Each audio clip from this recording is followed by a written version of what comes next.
Dans la vidéo précédente, je suis Nelly Fellen, développeuse web. J'ai évoqué la possibilité d'avoir comme action l'inscription, afin de permettre aux visiteurs d'être enregistrés dans le fichier client et de pouvoir ensuite se connecter aux prochaines visites. Dans cette vidéo, je vais aborder l'action de connexion, la possibilité de voir son profil, les éléments qui existent dans le profil et aussi de pouvoir le mettre à jour. Je vais aussi permettre par un bouton qui apparaîtra une déconnexion. Alors je vais déjà vous parler de la connexion et vous montrer les fonctions nécessaires dans le code. Donc là ce sont deux champs d'input qui sont visualisés là dans le template par un formulaire dans lequel il y a deux inputs, email et mot de passe, password. L'action qui permet de traiter ce formulaire avec une méthode POST s'appelle connexion. Donc, comme les autres fois précédentes, on va voir dans index si sur le niveau des routes, connexion est bien mis. Et ensuite, on crée une fonction qui s'appellera display connexion. Je vais voir dans mes fonctions, display connexion. Et là, j'utilise mon image, enfin mon objet modèle en global, ce qui me permet de me connecter à la base de données en réglant tous les paramètres, host, utilisateur, nom de la base de données, etc. Ça m'évite de le répéter à chaque fois dans chaque fonction. Les paramètres sont ici. Et dans le include, j'évoque justement ce modèle avec un new data layer qui me permet donc d'aller chercher la classe qui s'appelle data layer. Et bien sûr, il y a la connexion qui est prévue dedans. Donc, je retourne à ma connexion.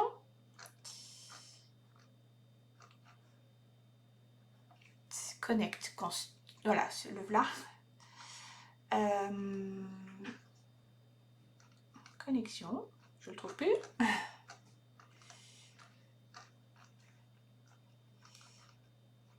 Si, c'est celui-là. En fait, là, donc, on va chercher dans la table client toutes les informations par rapport aux paramètres email et password. Ce sont les deux champs qui sont remplis dans les inputs. On va chercher dans la table client le client qui a l'email qui est rentré dans l'input.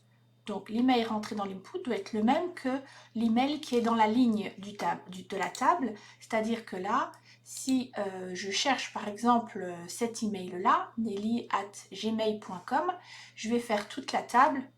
Bien sûr, là, ça va vite, il n'y a que 2 utilisateurs, mais imaginez qu'il y en ait 600. Il va parcourir la table et trouver l'email qui est identique à celui qui est dans le champ de l'input.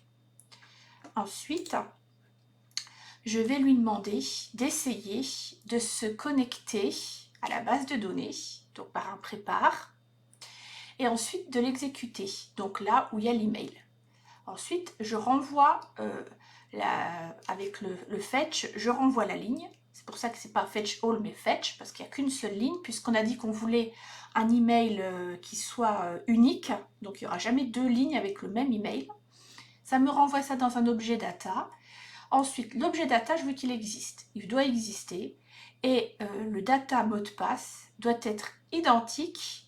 C'est que le mot de passe qui est rentré dans le input et qui est crypté doit être identique au mot de passe qui est dans la base de données. Ça me permet juste de comparer pour m'assurer que c'est bien la bonne personne. Mais comme on ne laisse jamais de mot de passe crypté ou non se promener dans les mémoires de notre navigateur, on le supprime. On en avait juste besoin pour comparer. Ensuite, on retourne la data qui sera tous les éléments du client sauf le mot de passe. Si ça échoue puisqu'on a un try avec le catch, à ce moment-là, on a un PDO exception qui renvoie nul. voilà comment je me connecte et comment je gère. Une fois que je suis connectée, donc que je fais tout le traitement pour voir si c'est bien le même email et le même mot de passe, à ce moment-là, la réponse, je vais la mettre dans une variable qui s'appelle data customer. Si elle existe, si j'ai une réponse, à ce moment-là, toutes les données de la data customer, c'est-à-dire l'email, le nom, le prénom, l'email, bien sûr pas le mot de passe puisqu'on l'a supprimé, on les mettra dans l'ID aussi, c'est très important pour retrouver la personne, on le met dans la session qui porte le nom customer. Ce sera un tableau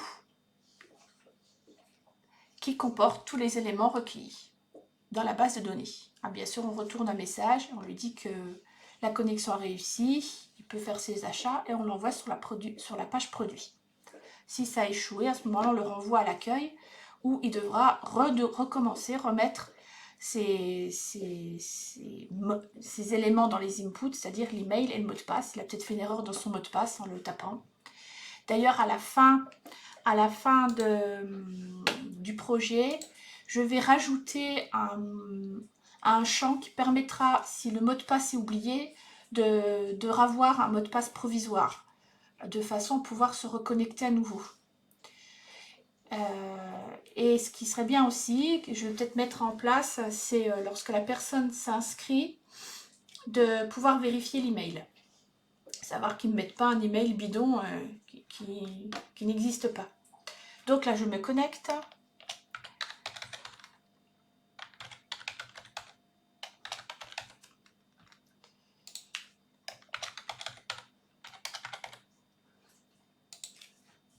Alors, la connexion bien réussie, je peux faire mes achats, c'est gentil. Et j'ai bien les boutons que je voulais qui apparaissent. C'est-à-dire le panier, le profil et la déconnexion. Alors, le profil, je veux qu'apparaissent toutes les informations de la personne. Donc là, en l'occurrence, comme j'ai fait des essais, il y a un peu plus de données, mais normalement, il devrait y avoir que le prénom, le nom et l'email, c'est tout. Le reste, je l'ai rajouté lors d'un essai. J'ai rajouté aussi un footer avec les conditions de vente et à la fin du projet, j'irai mettre et vous expliquer un peu tout ce qui est au niveau légal obligatoire de faire apparaître sur les sites de e-commerce. Surtout concernant les protections des données, il y a aussi un message qu'il faut rajouter pour que la personne paramètre ses cookies. Alors, je veux que quand ce formulaire d'affichage apparaisse, la personne puisse mettre à jour. Et quand elle met à jour, qu'elle puisse aussi annuler, si jamais elle se rend compte qu'elle est allée là et qu'il n'y avait rien à changer en fait, que tout était bon. Donc, une fois que la connexion a été réglée, comment j'obtiens ces trois boutons-là différents de ce que j'avais à l'accueil? Alors, je vais dans le template. Et là, je lui ai mis une condition. Le panier, il apparaît quelle que soit la personne, si elle est connectée ou pas connectée, le panier, il apparaît. Parce que comme on laisse en mémoire dans le panier ce qui a été peut-être commandé à la visite précédente, il pourra récupérer son panier. S'il n'a pas dépassé le temps de validité. Donc là, je vais lui mettre une condition. Si l'objet customer de la global session n'existe pas, attention, il y a un petit point d'interrogation d'exclamation IZ, ça veut dire n'existe pas, c'est une négation. À ce moment-là, si ça n'existe pas, ben, je laisse l'input de l'email et l'input du mot de passe en place, de façon à ce qu'il puisse se connecter. Par contre, si c'est déjà connecté, à ce moment-là, l'inscription aussi, puisqu'il est censé être... Voilà, s'il n'est pas connecté, il faut qu'il puisse s'inscrire. Si, dans le cas contraire, l'objet customer de la global session existe, c'est-à-dire qu'il est connecté, forcément, puisque quand il se connecte, elle se crée, cet objet se crée donc, dans cette session, donc forcément elle existe. À ce moment-là, j'ai bien le bouton profil qui apparaît, le bouton déconnexion, le bouton panier qui lui ne change pas, quelle que soit la situation. Et je me retrouve donc dans ce paramétrage-là, avec donc mes trois boutons qui apparaissent. Donc, quand j'ai l'action qui est donnée sur profil, j'ai en début un formulaire qui est affiché. Alors à ce moment-là, dans le code, j'ai donc une nouvelle action qui s'appelle profil. Je vais vérifier si elle est dans ma route. Profil, elle est dans ma route. Et après, bien sûr, se crée une fonction qui s'appelle display et profil, puisque c'est le nom de l'action. Je vais dans mes fonctions, je cherche display profil, et là, j'ai un affichage de toutes les informations, de toutes les valeurs qui sont dans mon objet customer. Puisque quand la personne s'est inscrite, l'objet customer a été créé, il y a forcément au moins son nom, son prénom, son email. Pas le mot de passe parce qu'il est détruit, on ne doit pas le conserver. Et il restera à la personne de mettre à jour son adresse de facturation et son adresse de livraison et son téléphone. Elle valide, et lorsqu'elle met à jour et qu'elle valide, alors crée une nouvelle action qui s'appelle update profil. Update profil doit être présent dans les routes, et de nouveau une action est créée. Elle est en dessous, update profil, où là j'ai besoin d'un formulaire parce que je vais rentrer des nouvelles informations, donc il me faut des inputs. Donc il faut un formulaire avec une méthode post qui entraîne une action de traitement qui s'appelle action update profil. Elle est en dessous et c'est celle qui va gérer l'enregistrement sur la base de données. Mais pour cela, elle a besoin d'éléments. Toutes les valeurs dont elle a besoin qui seront changées dans le formulaire qui sera donné à l'utilisateur. Alors, il a la possibilité de changer son nom. Il a la possibilité de changer son email. L'adresse de facturation qui est importante, puisque une fois qu'il va commander, ce sera obligatoire d'avoir au moins une adresse de facturation. L'adresse de livraison et le téléphone. C'est une première version, mais dans la prochaine version, peut-être que le client demandera à ce qu'il y ait un système de livraison de produits. Et à ce moment-là, il y aura besoin d'une adresse de livraison et de téléphone pour prévenir la personne au moment où elle est livrée. Donc, il y a une validation qui va pouvoir entraîner l'action du date profil. Et j'ai rajouté un bouton d'annulation si la personne va voir son profil et qu'elle se rend compte qu'elle l'a déjà modifié et qu'elle n'a pas besoin de faire des rectifications. Donc, cette action update profil est bien présente dans mes routes, action update profil. Alors, qu'est-ce qu'elle fait cette fonction? Alors, elle va déjà chercher dans le customer, dans l'objet customer, l'ID, pour savoir si c'est bien la bonne personne, parce qu'on ne modifie pas un profil de quelqu'un d'autre. Ensuite, dans les globales, elle va chercher l'objet modèle. C'est l'objet qui me permet de me connecter à la base de données. Je vous rappelle que dans l'objet modèle, alors il y avait déjà les configurations de tout ce qui concerne la base de données. Et l'objet modèle, il est rappelé dans l'include par une new data layer. Et la new data layer, c'est bien la classe new data layer dans laquelle j'ai toutes mes fonctions qui concernent les requêtes SQL. C'est un petit rappel où il y a bien sûr la connexion à la base de données. Là, en l'occurrence, cette fonction qui va chercher l'email et le mot de passe pour me connecter. Et le get customer qui va chercher tous les éléments avec le select tous les éléments de la table client où il y a bien l'ID. C'est pour ça qu'on a besoin de ce ID parce que c'est un paramètre. Il est d'ailleurs mis là en paramètre dans la fonction et s'il n'est pas mis, il va y avoir un échec. Donc, cette requête va se connecter, elle prépare la requête SQL et elle va mettre dans une variable un tableau avec l'ID. Et tout qui correspond à l'ID, comme c'est un paramètre, avec tous les éléments de la ligne qui correspond. C'est-à-dire que si je suis connectée en tant que Felen Nelly, tous les éléments de la ligne seront mis à ce moment-là à contribution de façon à ce qu'on puisse aller modifier, puisque c'est cette ligne-là en l'occurrence qui est intéressée. Donc, on va chercher donc tous les éléments, mais comme comme pour la connexion, on ne veut pas que dans data, dans cette variable où sont tous les éléments de la ligne, le mot de passe apparaisse. On le supprime et on récupère le reste. Bien sûr, si ça échoue dans les essais, le catch renvoie le PDO exception avec nul.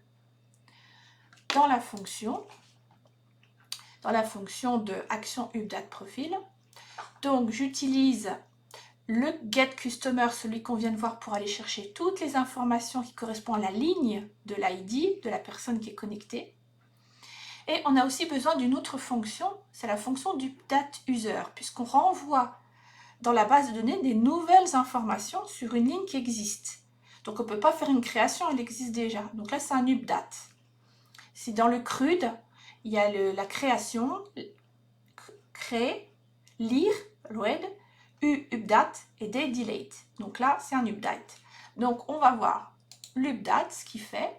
Alors lui, l'update, il a comme paramètre new info, parce qu'on ne sait pas en fait quels champs vont être modifiés. Il peut en modifier 1, 2, 3, 4, peut-être tous même. Donc on ne sait pas. Donc on met ça sous forme d'un tableau.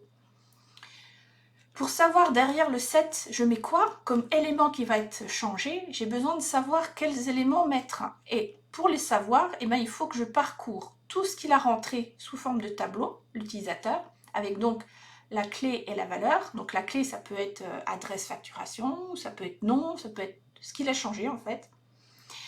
Et je parcours le tableau, donc pour récupérer la clé et la valeur. C'est ce qui pourrait être mis après le set. Mais là, il y a une virgule qui sépare chaque élément du tableau. Et pour ne pas que la virgule apparaisse dans le dernier élément, à ce moment-là, on doit faire une petite pirouette en mettant substr et mettre que le dernier, le -1, c'est-à-dire que le dernier caractère doit être supprimé. On concatène avec un where ID parce qu'on veut que ce soit vraiment la personne concernée. Ensuite, on prépare la requête et on l'exécute avec les éléments du tableau qui sont correspondants à l'ID. On récupère ça dans la réponse dans une table et si elle existe, ça renvoie true ou alors false si elle n'existe pas, si ça échoue au niveau de la connexion de la base de données, on a aussi un catch. Une fois que l'update user est fait, je retourne dans ma fonction. Tout se passe bien, l'update il est fait. Si ça s'est bien exécuté, à ce moment-là, je mets à jour, c'est important, de mettre à jour mon objet customer, parce qu'il ne contenait que le nom, le prénom, l'adresse mail. Là maintenant, je veux qu'il contienne l'adresse de facturation, l'adresse de livraison, le téléphone, s'ils ont été modifiés. Toute modification doit être changée aussi dans cet objet, puisqu'on le rappelle pour pouvoir afficher le profil. Donc il doit être à jour aussi. Donc en fait, c'est ce qu'on fait là. L'objet qui est récupéré dans le get customer, c'est-à-dire là on fait le select et on va chercher dans la base de données les informations après avoir modifié, et bien on lui remet dans l'objet customer. Et après on lui dit voilà, mise à jour avec succès, on retourne sur la page produit, parce que là maintenant il veut peut-être commander. Sinon, on lui dit qu'il y a une erreur qui est détectée et qu'il recommence. Peut-être qu'il a rentré des paramètres interdits, par exemple des chevrons de script, ou bien qu'il a mis des espaces trop nombreux. Ça, je vous montrerai aussi à la fin du projet qu'il y a un moyen aussi de protéger plus ou moins, protéger des erreurs de l'utilisateur qui pourraient rentrer un peu n'importe quoi et qui pourraient planter votre site. Donc pour le profil, je vais vous montrer ce que ça donne. Alors là, je fais, je sais pas, là, je veux changer, je veux mettre, là j'ai mis entrée D, je me suis trompée. Je veux remettre l'adresse, 36 route de Bordeaux et 64 000 Pau. Je vais mettre l'entrée.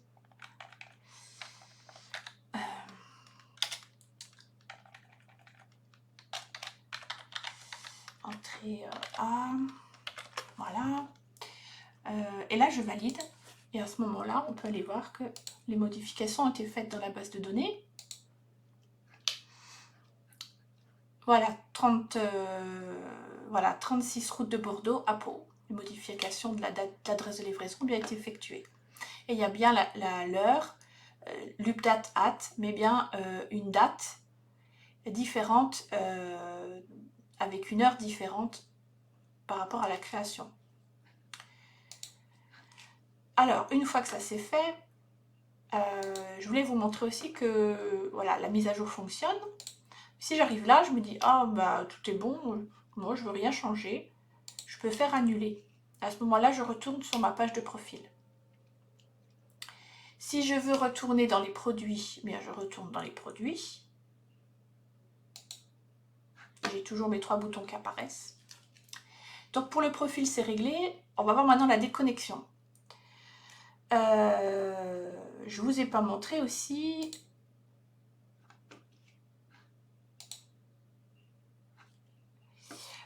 Si, voilà, je vous l'avais montré que dans mon template apparaît le bouton déconnexion. Donc l'action s'appelle déconnexion, toujours pareil, on va voir, elle existe dans mon index au niveau des routes, et donc j'ai une fonction qui existe. Alors, la fonction déconnexion, c'est pas difficile. Pour se déconnecter, il suffit de supprimer l'objet customer, puisque c'est lui qui est mis en condition pour que la personne soit connectée et que les boutons, les trois fameux boutons profil, panier profil et déconnexion apparaissent, il faut que l'objet existe. Donc là, on va le supprimer. Et le fait de le supprimer va automatiquement déconnecter la personne puisque c'est une condition que j'ai mis dans le template. Donc on va se retrouver dans la condition là, où Customer n'existe pas, et hop, les autres boutons vont apparaître. Donc je fais l'essai, et je vous montre que si je me déconnecte, voilà, tous les boutons apparaissent, je suis déconnectée, au plaisir de vous revoir à bientôt. Voilà. Donc, dans la prochaine vidéo, je vais aborder le panier, où en premier, je vais permettre, lorsqu'on appuie sur le bouton acheter, de créer une action qui va mettre l'article dans le panier.